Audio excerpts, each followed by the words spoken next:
प्रिय छात्रों, हम लोगों ने इससे पहले के वीडियो में यहाँ तक देख चुके हैं कि समर दिवाकर के घर बैठा हुआ है और समर और दिवाकर के बीच में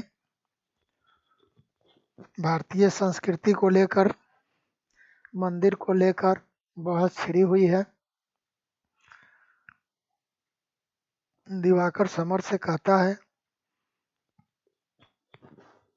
कि अगले दिन उसके चचेरे भाई आने वाले हैं। वे बहुत घूमे हैं, कोई भी ऐसा शहर नहीं है जो उन्होंने छोड़ा हो, हर जगह उन्होंने घूमा है और वे ढोंग पसंद नहीं करते हैं। इसलिए दिवाकर समर को सलाह देता है कि समर अपनी चोटी कटवा दे। उसी पर बहस छिड़ी हुई थी, उसी को लेकर अभी वहीं पर वो बैठा हुआ है और दोनों बात कर रहे हैं। उसके बाद हम लोग आगे देखते हैं। दिवाकर ने आवेश से मतलब थोड़ा क्रोध से कहा कि देसी पने के नाम पर कार्टून जैसी सूरत बनाए रखना उसे पसंद नहीं। किसे पसंद नहीं? दिवाकर को। मतलब देसी पना मतलब भारतीयता, हम भारत के हैं, भारतीय वेशभूषा में रहेंगे, तो ये देसी पना के नाम पर कार्टून जैसी जो अपनी सूरत दिवाकर समर बना करके रखे हुए है, वह दिवाकर को पसंद नहीं और वह उसका दोस्त है। इसलिए पूरे पावर के साथ उसे अपनी सलाह दे रहा है। ऊंची नीची बिना इस्त्री की पतलून तथा गंदी सिकुड़ी कमीज या अंग्रेजी ढंग से कटे बालों से लटकती लट्टू जैसी गांठ वाली चोटी ही देसीपना है, तो उसे दूर से ही प्रणाम है। इसने समझाया। क्या समझाया? कहा कि ये ऊंची नीची बिना इस्त्री के पतलून मतलब पैंट जिस पर प्रेस भी नहीं किया गया हो, और गंदी सिकुड़ी जिस कमीज में सिलवटें पड़ी हो, वो अच्छी है, या अंग्रेजी ढंग से कटे हुए बाल अच्छे हैं, या ये लटकती लट्टू जो हम लोग बच्चे नचाते हैं, धागा लपेट के डोरी लपेट करके फर्श पर, जिसको टॉप बोलते हैं, उस टॉप की तरह ये गांठ वाली चोटी ही यदि देसी पना है अर्थात अपनी भारतीयता की निशानी है, तो मैं ऐसी निशानी को दूर से ही प्रणाम करता हूँ। कहने का मतलब ये है कि थोड़ा प्रेजेंटेबल दिखना चाहिए, थोड़ा अच्छा दिखना चाहिए। अब ये जो पतलून पहना है उस पर इस्त्री नहीं है, जो कमीज पहना है उसमें सिकुड़न पड़ी हुई है और सिर में लट्टू की तरह बाल की चोटी लटक रही है, और इसको यदि देसी पाना कहते हो तुम, तो मैं इसको दूर से ही प्रणाम करता हूँ। मुझे ऐसी देसी पना, ऐसे इस तरह के का देसी पना पसंद नहीं है। समर दिवाकर को कैसे समझाए कि उसके पास और दूसरे कपड़े नहीं है। अब समर कैसे समझाए कि उसके पास दूसरे कपड़े पहनने के लिए है ही नहीं, यही एक कमीज है और यही एक पतलून है। कैसे समझाए? क्योंकि अपनी कमजोरी को, अपनी मजबूरी को भी छिपा करके रखना है, नहीं तो दोस्तों के सामने आपका वजन घट जाएगा, वह आपके स्टेटस को समझ जाएगा, तो फिर आपके प्रति जो उसका विचार है वह विचार बदल जाएगा। इसीलिए आप लोग भी कभी कभी देखते होंगे, गरीब परिवार के बच्चे और अमीर परिवार के बच्चे दोनों में स्कूल में दोस्ती हो जाती है। तो अमीर परिवार का बच्चा अपने साथी से कहता है कि कभी मेरे घर भी चलो ना, कभी मेरे घर भी चलो ना, और वो लेकर जाता है। लेकिन वही गरीब परिवार का बच्चा अपने साथी को नहीं कहता है कि मेरे घर चलो। क्यों? वह जानता है कि मेरे घर की स्थिति अच्छी नहीं है, और जब मेरे घर की स्थिति को मेरा दोस्त, मेरा मित्र, मेरी सहेली समझ जाएंगे तो फिर उसके प्रति जो उसका विचार है वह बदल जाएगा, और उसका जिस प्रकार से मान सम्मान अपने दोस्तों के बीच में है वह मान सम्मान घट जाएगा। आगे देखें। उसे प्रभा की थिगलियां लगी धोती का ध्यान आया। ये थिगलियां शब्द जो है ना, ये बिल्कुल स्लैंग वर्ड जो इंग्लिश में आप लोग कहते हैं, हम लोग हिंदी में कहते हैं इसको ग्राम्य भाषा, है ना। तो इसका मीनिंग इस तरफ नहीं, यहाँ काफी जगह है, यहाँ पर मैं लिखता हूँ, आप लोग इसको देख लीजिएगा, है ना। इसको हिंदी में क्या बोलते हैं पता नहीं, लेकिन फारसी में बोलते हैं पेबंद, है ना। और इंग्लिश में बोलते हैं पैचेज। अब ये पैचेज का स्पेलिंग मुझे मालूम नहीं है, लेकिन मैंने सुनकर सीखा है। पैचिंग जो होता है ना रोड वगैरह में, है ना। अब ये स्पेलिंग ठीक होगा या नहीं होगा वो आप लोग देख लीजिएगा, और स्पेलिंग के लिए मुझे माफ़ कीजिएगा, क्योंकि मैं अंग्रेजी शब्द जानता नहीं हूँ उतना, है ना। तो खैर इसको ये, तो समर को याद आ गई क्या बात, ध्यान आ गया कि उसकी पत्नी जो साड़ी पहनती है वह साड़ी भी कई जगह से फटी हुई होती है।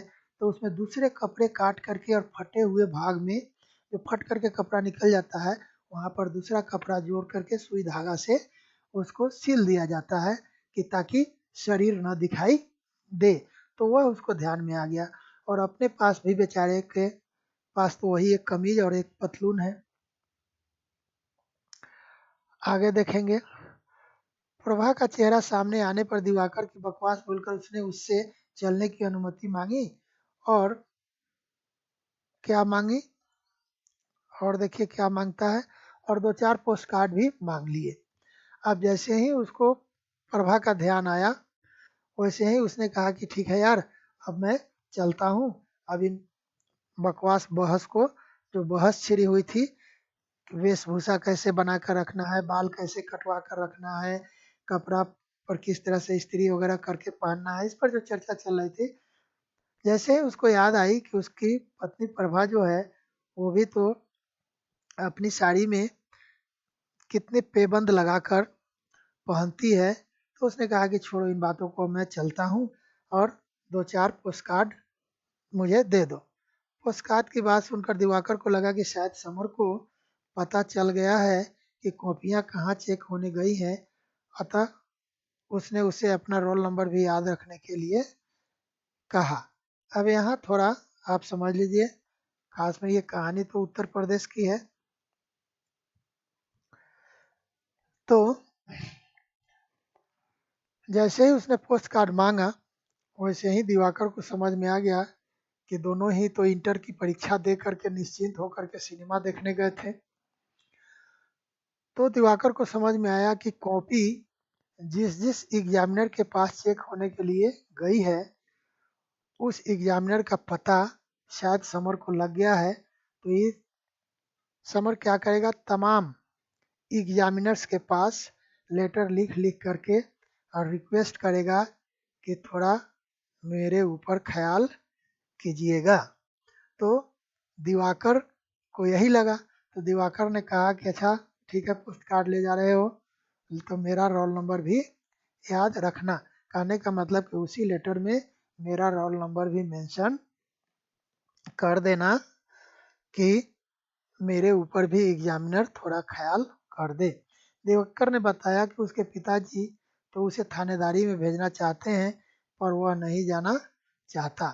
दिवाकर ने बताया कि मेरे पिताजी पुलिस विभाग में भेजना चाहते हैं 12 पास के बाद, इंटर पास के बाद, लेकिन मैं जाना नहीं चाहता हूँ। समर ने कहा कि उसकी तो पढ़ाई रुकी समझो।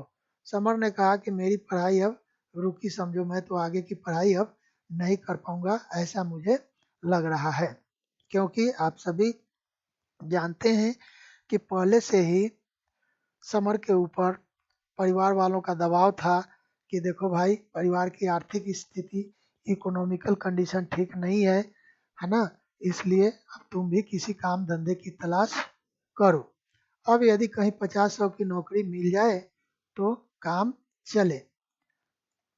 समर ने दिवाकर से कहा कि 100-50 की नौकरी मिल जाए तो काम चले। वह नौकरी खोज रहा था। उसने दिवाकर से उसके लिए नौकरी ढूंढने के लिए कहा। उसने अपने दोस्त दिवाकर से कहा कि यार, मेरे लिए कोई नौकरी देखो। दिवाकर ने कहा, क्या कहा सुनिए, कि अच्छी डिग्री होने पर ही अच्छी नौकरी मिलेगी। जब डिग्री अच्छी होगी तभी अच्छी नौकरी मिलेगी, कम से कम ग्रेजुएट तो होते। पोस्ट कार्ड देते हुए दिवाकर ने समर से पूछा कि वह इतना खुश क्यों है। उसने पूछा कि आज तुम इतना खुश क्यों हो, बाकी दिन तो इतने खुश नहीं रहते थे। तो समर की खुशी का कारण आप लोग भी इतनी कहानी सुनने के बाद समझ ही गए होंगे कि समर क्यों आज इतना खुश है। आगे देखें।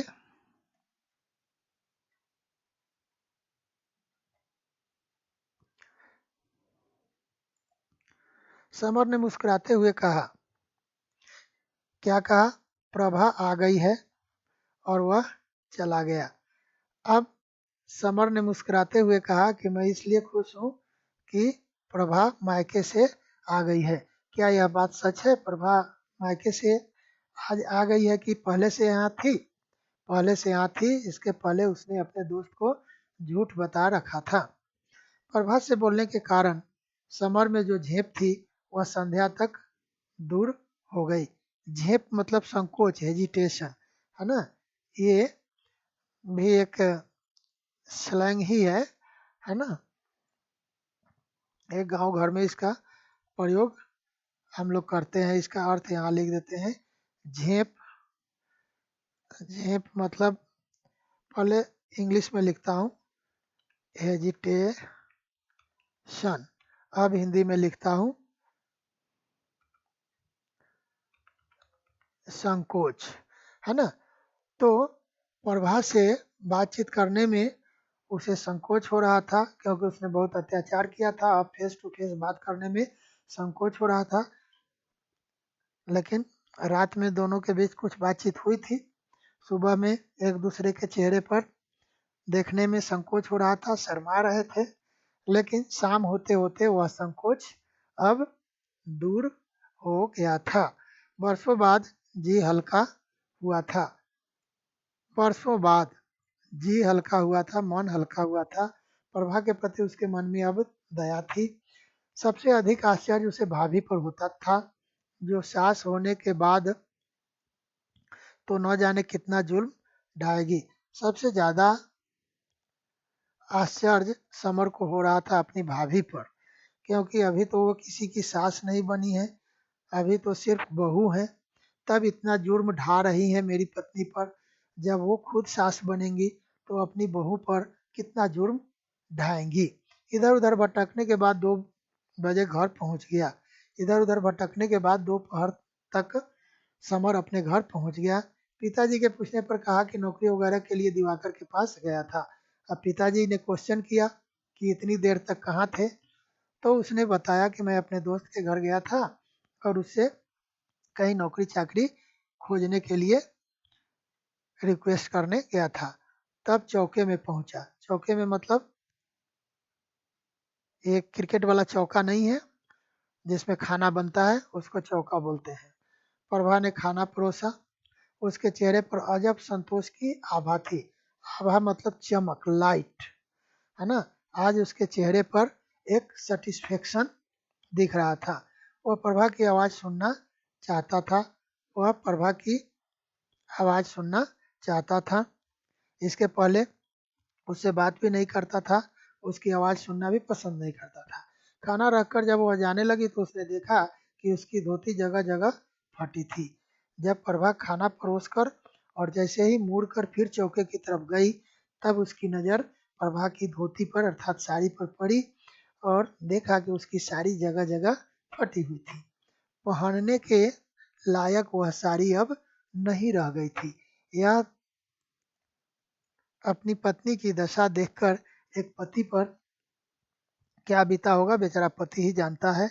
आप लोग अभी इस बात को समझ नहीं पाएंगे, सिर्फ इतना ही समझिए कि उसकी धोती फटी थी और पहनने लायक नहीं थी। समर के दिल पर क्या बीता होगा वह आप लोग नहीं समझेंगे, समर समझ रहा था। और फिर हम लोग समर जैसे लोग हैं, हम लोग समझेंगे। शादी में मिली धोतियां कहाँ गई, उसने पूछा। शादी में मतलब विवाह में जितनी सारी साड़ियां मिली थी वे सब कहाँ गई। उसने तो उसकी उपेक्षा की ही। अम्मा ने भी यह सोचना छोड़ दिया कि उसे भी किसी चीज की जरूरत पड़ती है। अब कहने का मतलब कि शादी होकर आई तो समर ने तो प्रभा की उपेक्षा की ही, मतलब प्रभा को नेग्लेक्ट किया, अनदेखा किया।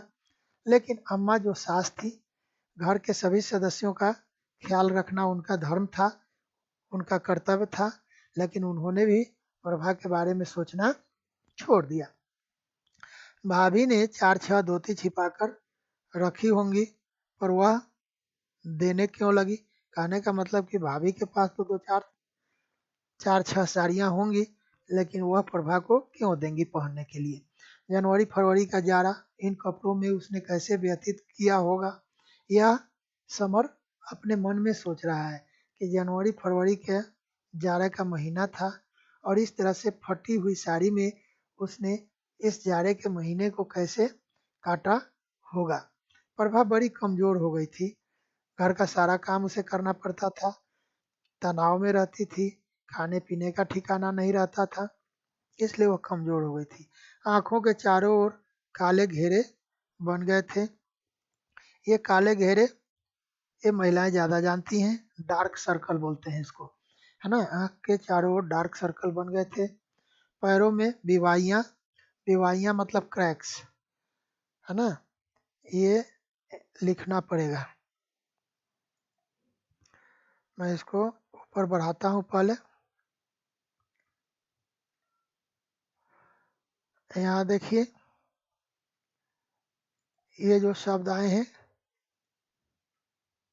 विवाहियां, इसका मतलब मैं यहाँ लिख रहा हूँ इसी जगह नीचे, है ना।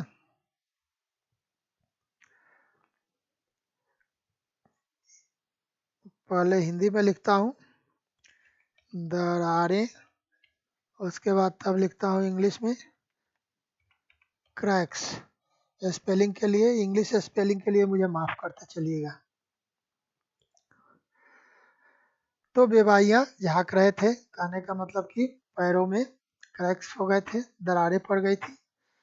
रात दिन काम करते करते हाथ काले हो गए थे और सूख गए थे। रात दिन काम करती थी इसलिए उसके हाथ काले हो गए थे।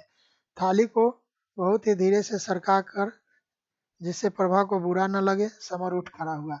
साड़ी को सॉरी थाली को धीरे से सरका कर समर उठकर खड़ा हुआ और धीरे से इसलिए सरकाया कि ताकि प्रभा को बुरा न लगे। जोर से धक्का दे करके जब थाली को सरकाते हैं तो खाना परोसने वाले को समझ में आ जाता है कि खाना खाने वाले को खाना अच्छा नहीं लगा या खाना परोसने वाले की बात अच्छी नहीं लगी।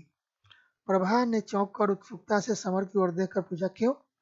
जब उसने थाली सरका दी तो प्रभा ने क्यूरियोसिटी से पूछा, क्यों। बड़ी कठिनाई से स्वयं को संयत करते हुए समर ने कहा, संयत करना, ये भी मैं लिख ही देता हूँ, है ना। ये संयत करना मतलब नियंत्रित, अपने आप को नियंत्रित करना, है ना। इसका यहाँ जगह है, मैं लिख देता हूँ, इसी जगह लिख देता हूँ, है ना। अपने आप को कंट्रोल, है ना। अब मैं इसको हिंदी में लिखता हूँ, नियंत्रण करना। तो अपने आप को नियंत्रित करके, कंट्रोल करके, और तब उसने कहा, क्या कहा, दिवाकर के यहाँ से खा कर आया हूँ। कहने का मतलब कि अपने दोस्त के यहाँ से खा कर आया हूँ, इसलिए भूख नहीं है।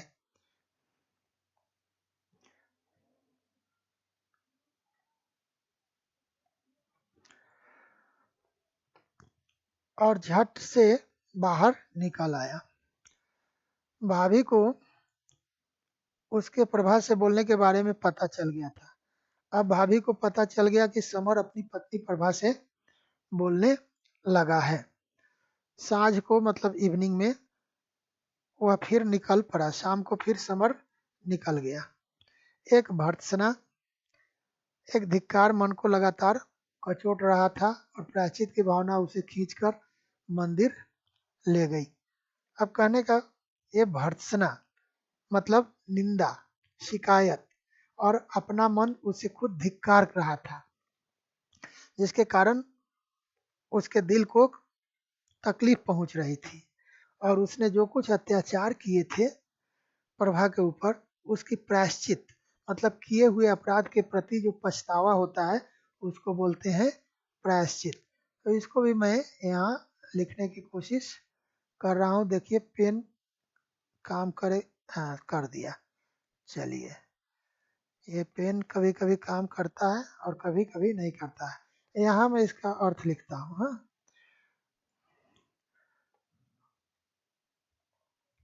अपने किए अपराध पर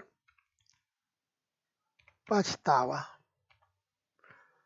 है ना। इसकी अंग्रेजी होती है पिनांस, लेकिन मुझे उसका स्पेलिंग मालूम नहीं है। ठीक है, थोड़ा सा टाइम दीजिए, मैं डिक्शनरी से देख करके आपको बता रहा हूँ, है ना। इसको पी ए सी, हाँ,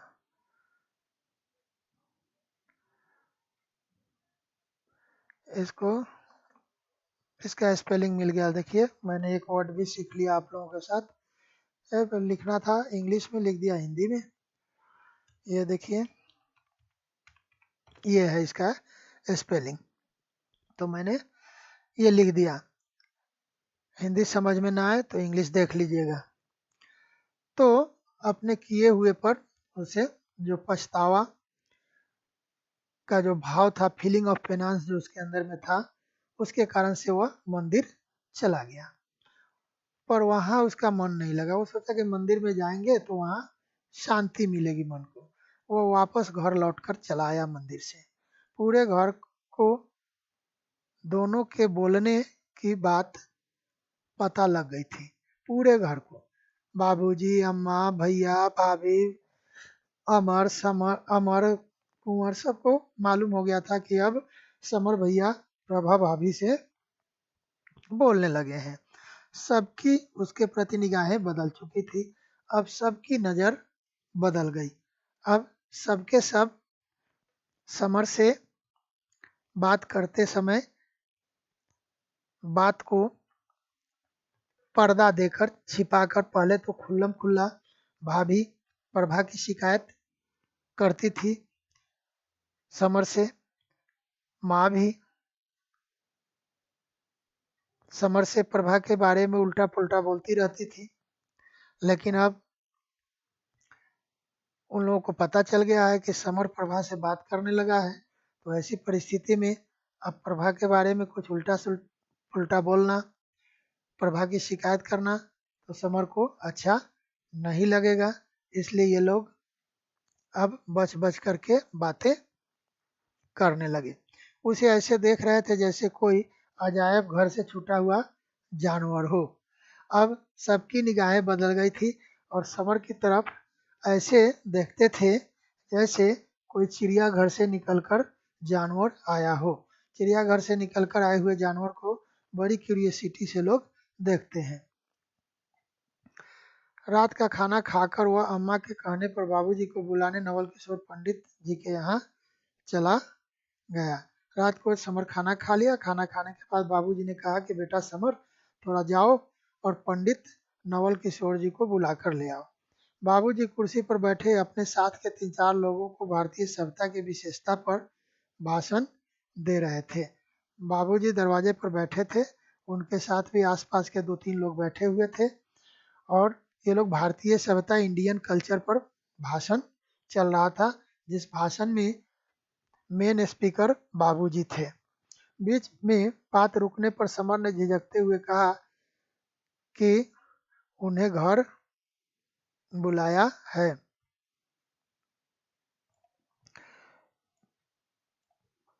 बीच में बात रुकने पर समर ने झिझकते हुए कहा कि उन्हें घर बुलाया है। अंदर पंडित जी की बहू बच्ची को खिला रही थी। तो बातचीत का जब सिलसिला रुका तो समर ने झिझकते हुए पंडित जी से कहा कि उनको समर के बाबूजी ने घर पर बुलाया है। पंडित जी की बहू बच्ची को खिला रही थी। पंडित जी की बहू हम लोग पात्र परिचय में देखे थे। पंडित नवल किशोर के बेटा का नाम है विष्णु, और विष्णु की पत्नी की बात हो रही है। जैसा कि हम लोगों ने ये भी देखा था कि विष्णु और विष्णु की पत्नी पंडित नवल किशोर और पंडित नवल किशोर की पत्नी की देखभाल ठीक से नहीं करती है। समर उसे लेने गया। पंडिताइन ने उसकी आवाज़ सुनकर बाहर आकर कहा, हमने सुना तू अपनी बहू से बोलता नहीं था और अब बोलने लगा। आप देखिए, यह बात गांव में भी फैल गई थी। पंडित जी की पत्नी को भी यह पता हो गया था कि समर अपनी पत्नी से बात नहीं करता था पहले और अब करने लगा है। बहू बेटे की बुराई भी कर रही थी और पंडित जी की पत्नी बहू बेटे मतलब विष्णु और विष्णु बहू की शिकायत भी कर रही थी।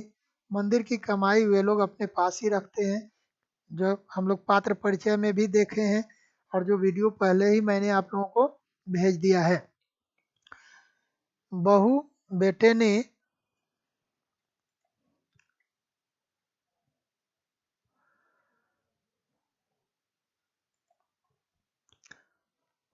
बहू बेटे ने उन दोनों की बड़ी दुर्दशा कर रखी है, अर्थात विष्णु और विष्णु की बहू दोनों ने पंडित नवल किशोर और पंडित नवल किशोर की पत्नी अर्थात दोनों ने अर्थात बेटा ने बाप की और माँ की और बहू ने ससुर और सास की बहुत दुर्दशा कर रखी है। वे रोने लगी। कौन रोने लगी? पंडित नवल किशोर की पत्नी समर से बात करते करते।